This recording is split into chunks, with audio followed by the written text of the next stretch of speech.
Hello, my name is Charles Feldman. And my name is Ela Edgar, and we're here for another episode of Trust on Purpose.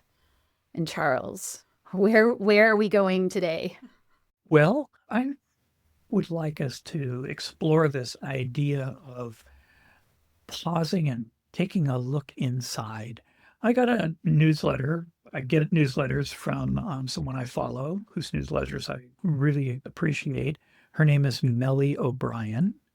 And in this particular newsletter, she starts off, she says, recently I was speaking with an elder I deeply respect. I asked her what had carried her through the hardest times in her life, how she managed not just to survive, but to thrive and keep making a difference. And this is what the elder replied with: I learned to trust the pause. When I feel overwhelmed, I slow down, replenish my body, and tune into my heart. I know that taking a pause helps me begin again from a place of strength. So that's how Nellie O'Brien starts her newsletter. And so I think we both talked about this a little bit in our conversation before the conversation, but I think it would be worthwhile to kind of explore this idea of trusting, taking a pause, disconnecting from all the stuff that's going on out there and how that's kind of playing out in our minds, and connecting instead inside with our heart, with our source of other kinds of wisdom than just, or knowledge other than just what's going on outside. So I know this is something that's kind of, you know, getting your juices flowing. So what's going on as you listen to this and begin to feel into it? Already I'm like, and stop recording because we're not going to talk about this because it's too close. I can feel my body just like, whoa, whoa, whoa, whoa, hang on, hang on, hang on. Um, which is really interesting because I I do pause. I do slow down. It is a practice that I have. Um, and so as you were setting us up for this conversation and I'm listening to the slow down, feel, tune into your heart, trust that inner wisdom, my brain immediately went to what's the difference between a pause and a disassociation? Because Ooh. and yeah. So yeah.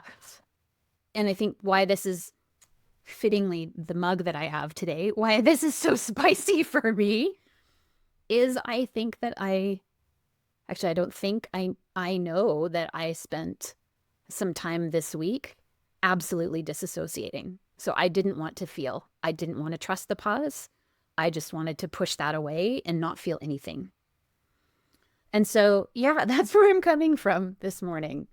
What's the difference between feeling into that pause and actually like severing and disassociating from what I'm feeling? And I think as I roll this out a little bit further, what's the cost and the impact to us as humans in our lived experience, but then also as professionals, as leaders, as individuals that navigate relationships, because we're not in relationship just with ourselves. So let me pause there intentionally. It's a great place to pause. Thank you. Well, so it strikes me that sometimes disassociating is important and valuable. And to discount it or say that there's something wrong with that Mm. robs us of something that is a valuable tool in our own toolkit for getting through when things are really difficult and challenging. Being able to do that, and I've done it certainly at times in my life when things have been kind of overwhelming. It's the trick is to not stay there for a really long time, but rather to come back into the world of presence, of being, of recognizing and trusting our own inner resources. So, yeah, check out when it's really hard and disassociate a bit and say, I just don't want to feel anything right now for a little while because it's Yeah. too much. Yeah. Like universe enough. Like just let me tap out for a few minutes. Let me do what I need Yeah. to do for, well, probably more than a few minutes. Yeah. I mean, it can be a few minutes, it can be a few days. Being able to know when it's time to stop doing that and move back into being present in the world and being connected internally and externally. Mhm. So, Well, and so I did realize that point, that there was a point this week.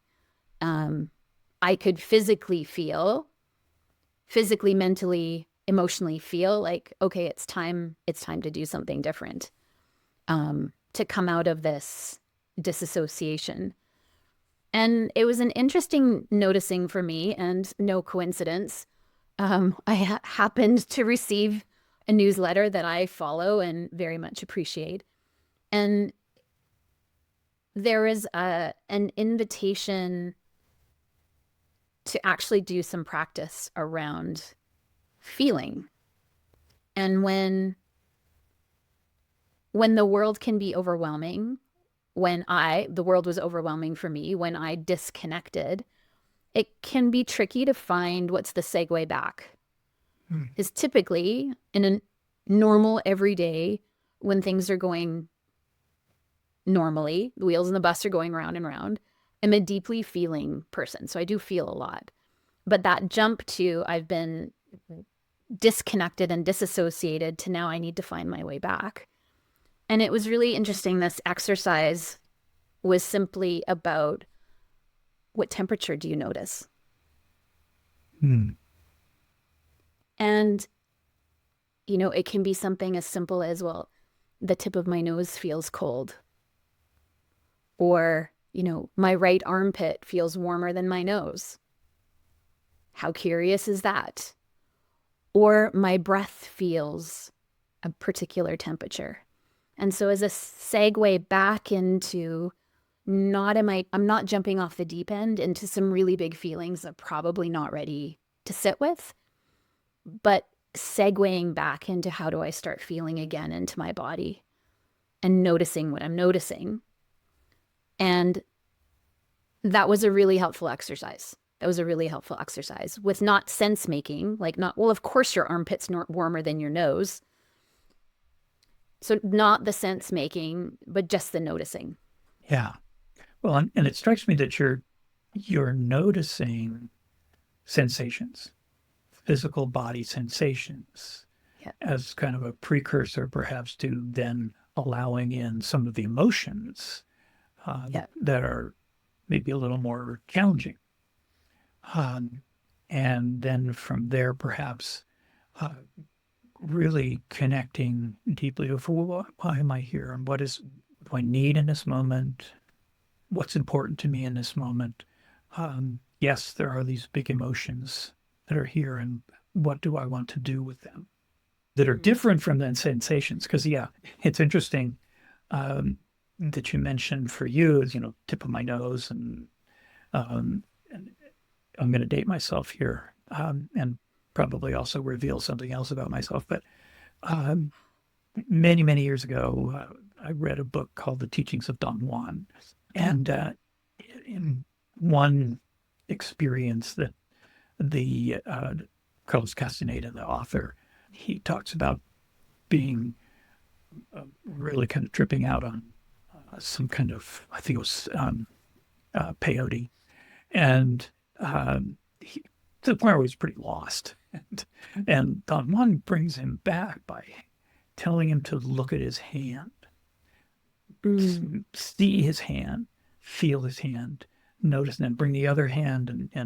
And my older daughter used to have night terrors, which is kind of a dream state that you're awake, but you're also in a dream state and you're basically hallucinating. And I would use that to help her get out of that state.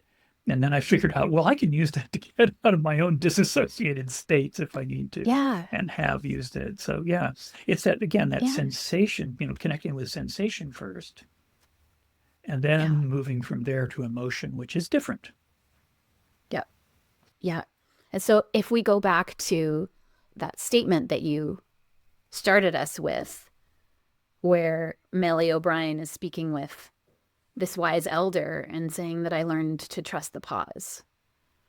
And so is this pause really a lovely opportunity for us to reconnect with and get out of the itty bitty committee or whatever's going on in our thinking and in our doing and connect back with our being? And I don't know, it feels in a world that's really heavy right now that there's a lot of things that are sad, are upsetting, are disturbing, are all sorts of things, that ability to connect with our inner being is even more important right now. So as humans, and also as humans that are interacting and potentially impacting other humans. And so that jumping off point from, I'm going to stay here, I'm going to figure out what I can do, or I'm going to stay here and disassociate, this feels like a gentle and an inviting segue into how do I feel a little bit more? And then how does that lead us to actually trust that pause? And what keeps us from trusting the pause? I know for me, it's up here. It's the stories that I generate and get kind of stuck in that are based in fear primarily. The fear centers are active and always vigilant. And then my thinking gets hooked into that, and I'm always trying to figure out how to, be safe, that sort of thing. So that actually dissociates me from my body. Although the fear center of my brain, if you will, the brainstem, the amygdala, those aspects of my brain and nervous system activate my body and provide this negative feedback, or this feed is not negative, it's just feedback. Feedback, okay. Yeah. Yeah. But then my thinking brain gets hooked into it. So so pausing from that, I think, is part of, for me, what's important. And then, like you said, what do I do then? What do I trust in that pause? And I think when it works, when that pause, it really takes me to a place that's more generative. It's perhaps begins by connecting with what's really important to me. What's in my heart that's important? What am I here for? Mm. What am I doing on the planet? And I may not know the complete answer to that question, but taking a pause from all the thinking and the fear-based thinking in particular, and connecting with that question, what am I doing here on the planet, almost always leads me to a sense of deep connectedness with the universe as a whole. So that's I think an important part of the practice. And out of that, like, connection to the larger universe, what's my part in it? Mm-hmm. This is a very scientific survey I'm doing with myself right now. But I feel like sometimes paying attention to that pause, that I end up in the emotion of uncertainty. And I don't like uncertainty. Anybody? Let's do a poll of our audience right now. Anybody like uncertainty? Yeah, no. I like it when there's a surprise coming and I know the surprise is going to be fun. Then uncertainty is lovely. But on a day-to-day basis, it's not necessarily an emotion that I'm comfortable sitting with. So learning to be more comfortable with it and using my volume button. But uncertainty tells us that the path isn't clear. And when has the path ever been completely clear? Well, when I control it.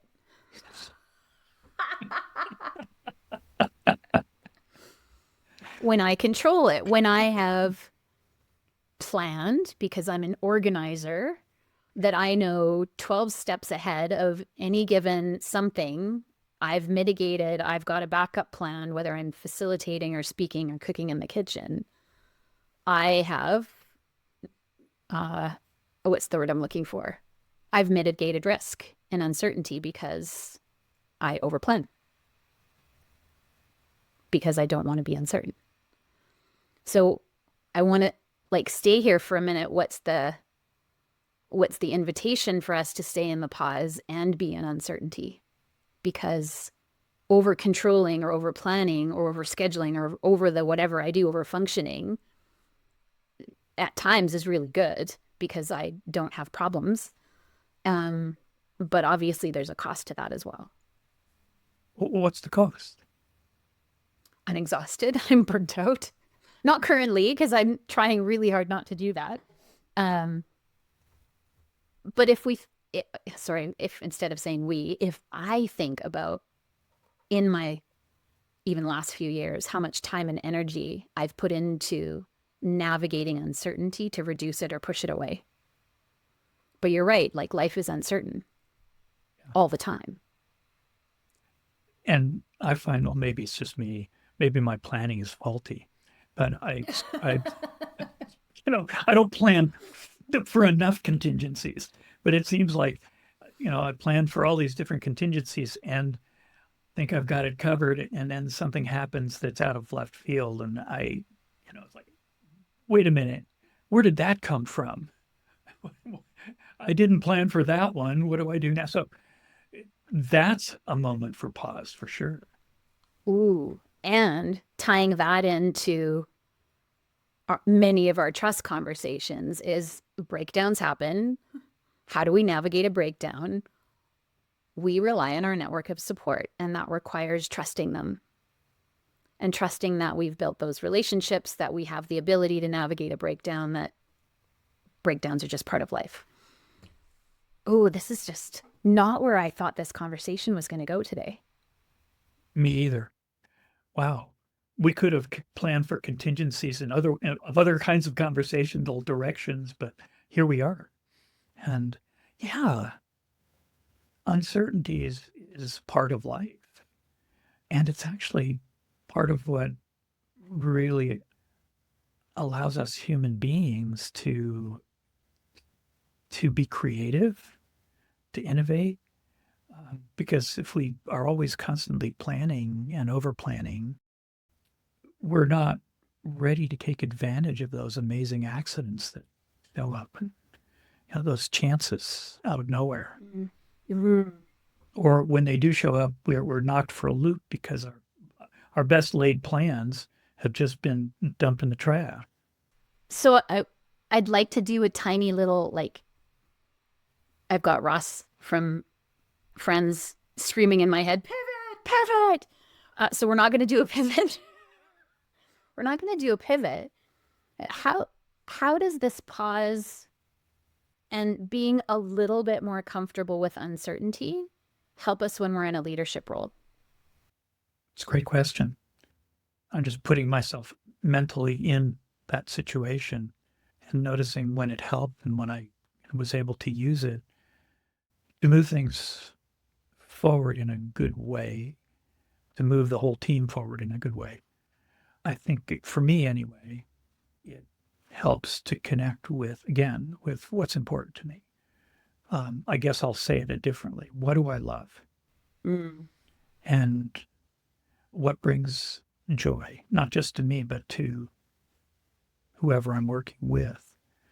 So pausing for a moment and just connecting with that is valuable for me when I'm leading a team, trying to do something together. It gets me out of a space where I'm supposed to be able to do it all and puts me in a space where, hey, there's a team here. My role is to just really help this team collaborate well together, work well together, keep things moving forward or sideways, whatever the important movement is in this moment. But being aware of that and being the person that kind of just opens up the possibilities and frees them. And I can't do that if I'm worried about having all the answers or having it turn out exactly right or whatever that stuff is Yep. that I get myself worked up into. And pausing Yep. is how to get out of that for me. Even as I asked that question, and I'm not in this moment in a leadership position navigating anything that's uncertain, but even speaking that question out loud, my breath went shallow. I went more rigid, and I was worried about how to figure it out. Yeah. Interesting noticing, right? And so, yes, the pause is really important. I feel like also that what just happened with my sensations? What just happened in my body? Because if I stay in that breath shallow, rigid, go back into my head, I need to figure this out. I'm the leader. For gosh sakes, I've got to have the right answer. We can't be leading into uncertainty. Then, of course, that impacts my language, my behaviors, my actions, which impacts the team. Yeah. Noticing, whoa, hey, I notice my breath is shallow. I'm already thinking about how I have to figure this all out on my own. Is that actually true? Is that what I need to do in this moment? Yeah. Is there something else that might serve me? Maybe pausing for a moment, letting a couple breaths out, letting the shoulders go down. I'm currently also just letting my belly go out because, we hold so much constriction in our core. So just let the belly go out. Like, Yeah. and already that uncertainty thing, no problem. We can figure that out. Yes. And that's interesting because as you were talking about that, it reminded me of a different situation where I'm not leading a team, but rather leading in front of the room, leading a workshop. Okay. There's this really, what's the word? It's like a bear stalking me. Um, that bear is I got to know all the answers. Oh, yeah. I've got to know. I've Yeah. got to have the answers when these people ask questions, or they say, "I've got to have the answer. I've got to have the right answer." And that bear is terrifying, knowing it's right there somewhere behind me. And I learned this. I keep learning it over again, but I remember very clearly being in front of the room as part of a team led by a very wise leader who, after being in front of the room and kind of being stuck in that place for a little while, at a break, he said, if you just let go even a little bit, now let in the possibility that the other people in this room are very smart people, might have answers that are as good or even maybe better than yours, that's okay. In fact, that's a good thing because that's what's really going to make this workshop work. And so next time you're up there and you start in your head running a mile a minute, and for me it was running from the bear, just stop for a moment, pause, and let the room be. Let the room take care of itself for a few moments.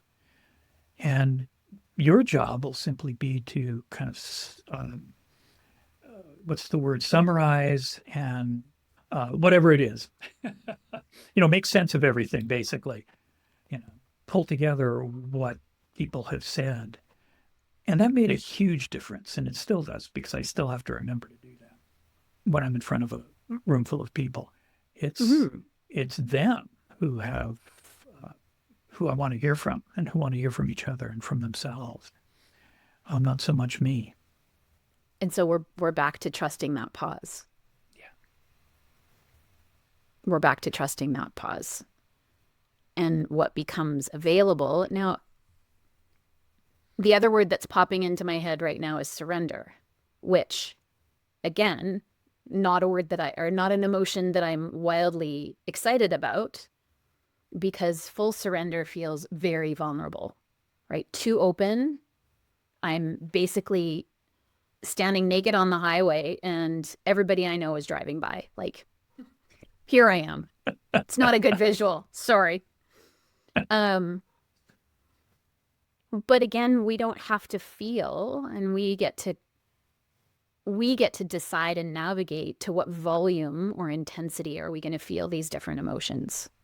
And so whether it's uncertainty, whether it's surrender at a 0.3 versus a 7. So what is this, a little bit of the letting go and a little bit of the opening?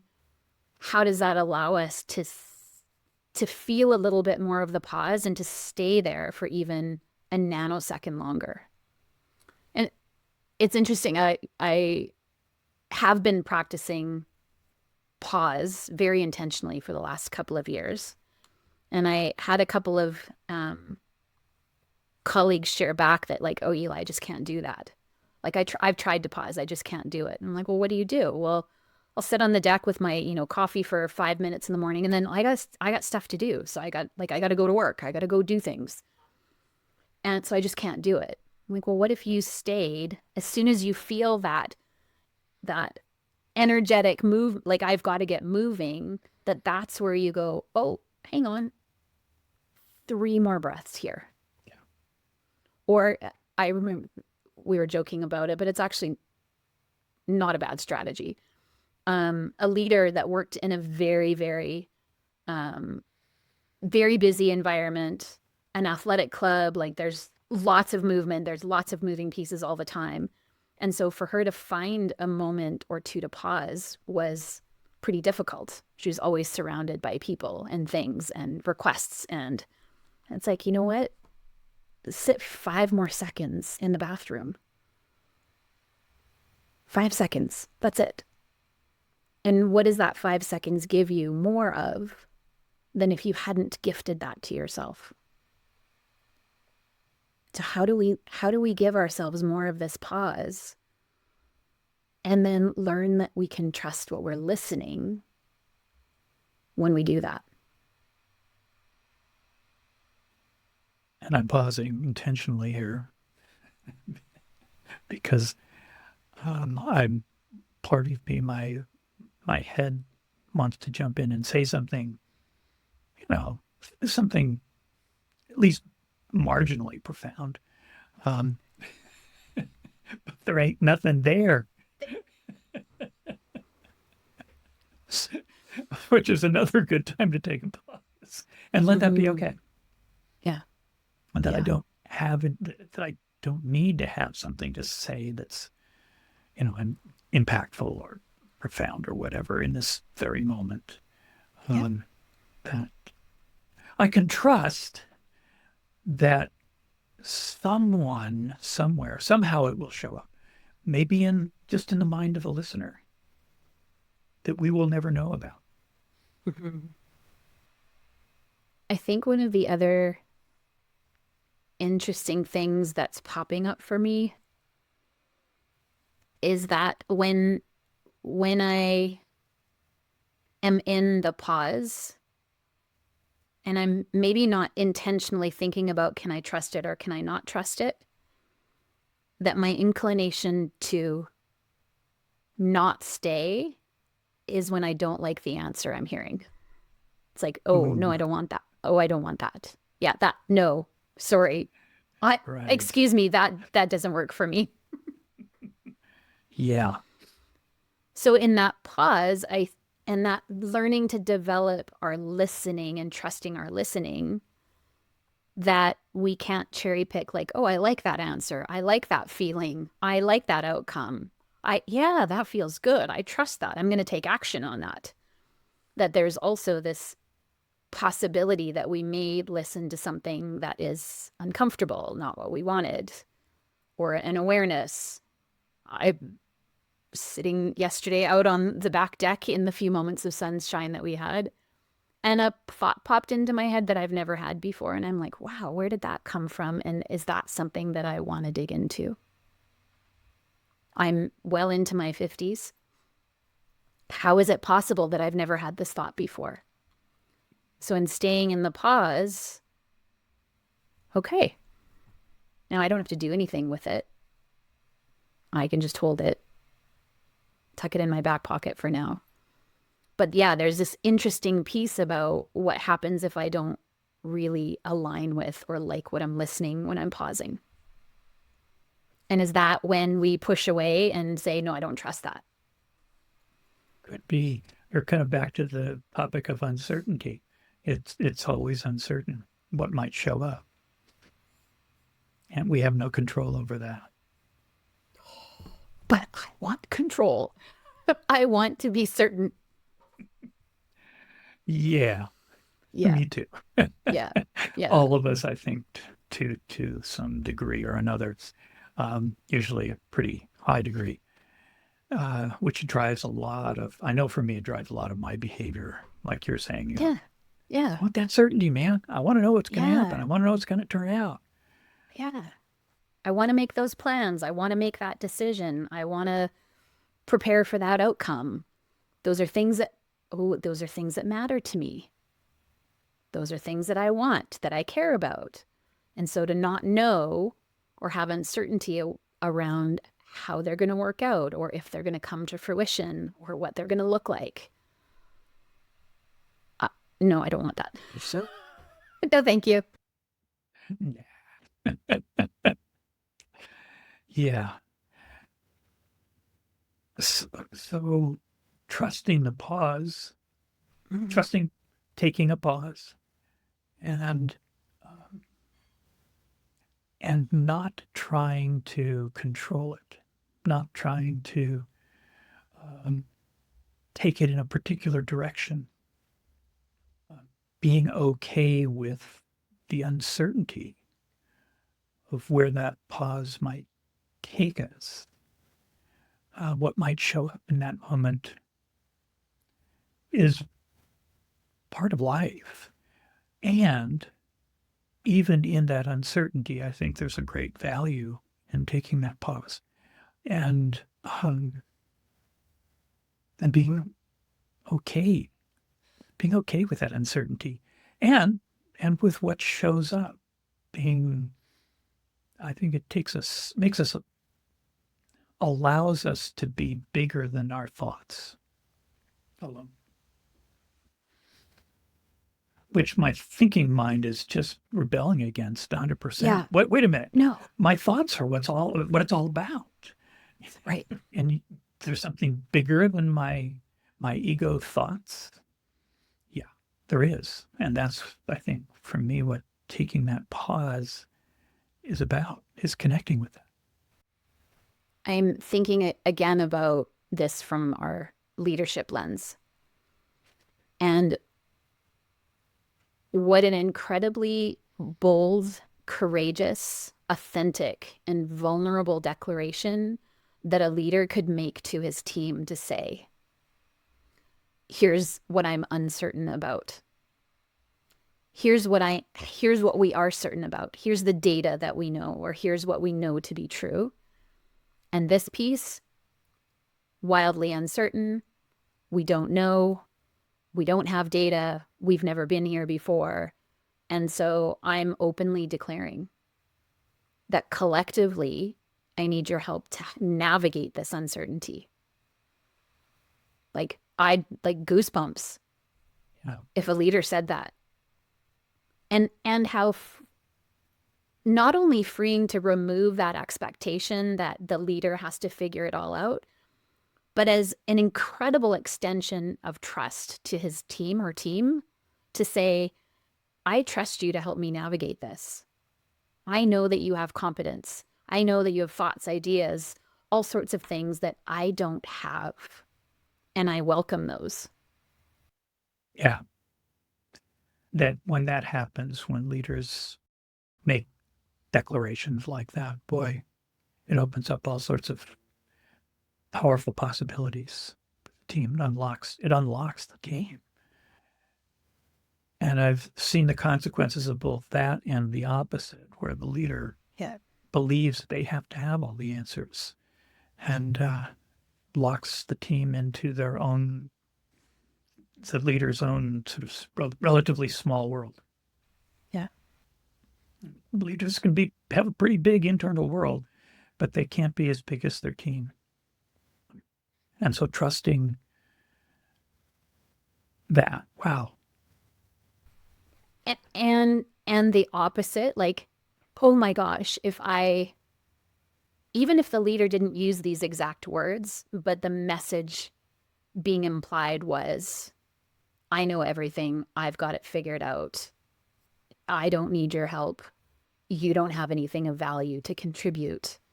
Like, what a horrible, horrible environment to be part of. Yeah. Yeah. Yeah. Oof.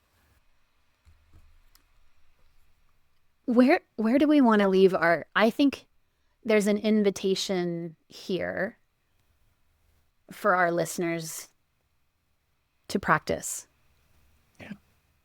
What's a lovely, delicious, maybe uncertain practice that would help them stay in the pause and learn to take a pause a little bit more than they are now?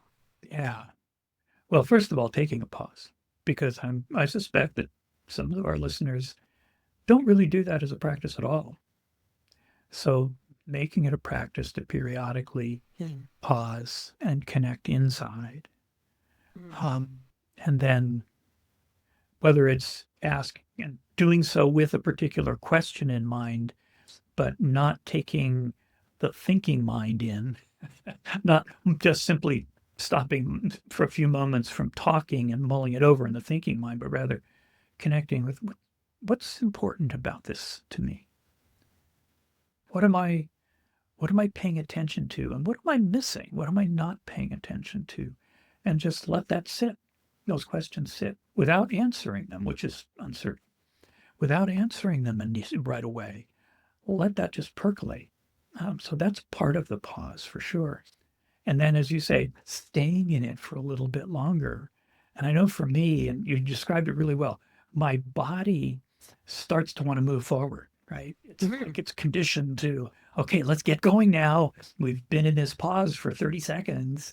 And learning to recognize that, not as a sign that it's time to jump into action again, but rather simply as a sensation the body's having, because it's trained that way. And let's just say, okay, thanks for the invitation to jump back into action. Do I really need to do that right now? No. Let's stay in the pause for, I don't know, another, like you said, suggest 10, 15 seconds, 30 seconds, a minute. And if that feels overwhelming, literally 3 breaths. That's it. Start there. Start so small that it's something that you can do. The tiny tweak I would add is see if you can habit stack when you're going to check in with yourself and do the pause. And so maybe it's every time you get up to go refill your coffee or your tea or your water, that's it. Okay, when I do that, I'm going to check in and pause. Or when you come back to your desk or your working space with your fresh hot coffee, tea, or some delightful cool beverage, that you take 5 extra seconds to pause before you jump back into work. And so be really clear and really intentional about, we've said this quote like it feels like hundreds of times on our podcast, but dig the well before you're thirsty. Yeah. And so build that practice intentionally. And then notice what happens. Yeah, thank you. That's great. All right. This is the conversation I didn't know I needed today, so thank you. Me too. Yeah, that's why I really enjoy Melly O'Brien's newsletters. By the way, you can find her on LinkedIn and find her newsletters there, so check it out. we will make sure that we tag her on our posts and also add to our add how to find her in our resources. Yeah. All right. Thank you all for listening. We'll be back again next time with another Trust on Purpose. We'll see you then. On behalf of both Charles and myself, we want to say a big thank you to our producer and sound editor, Chad Penner, Hillary Rideout of Inside Out Branding, who does our promotion, our amazing graphics, and marketing for us. And our theme music was composed by Jonas Smith. If you have any questions or comments for us about the podcast, if you have a trust-related situation that you'd like us to take up in one of our episodes, we'd love to hear from you at trust@trustonpurpose.org. And we'd also like to thank you, our listeners. Take care and keep building trust on purpose. Until next time. Until next time.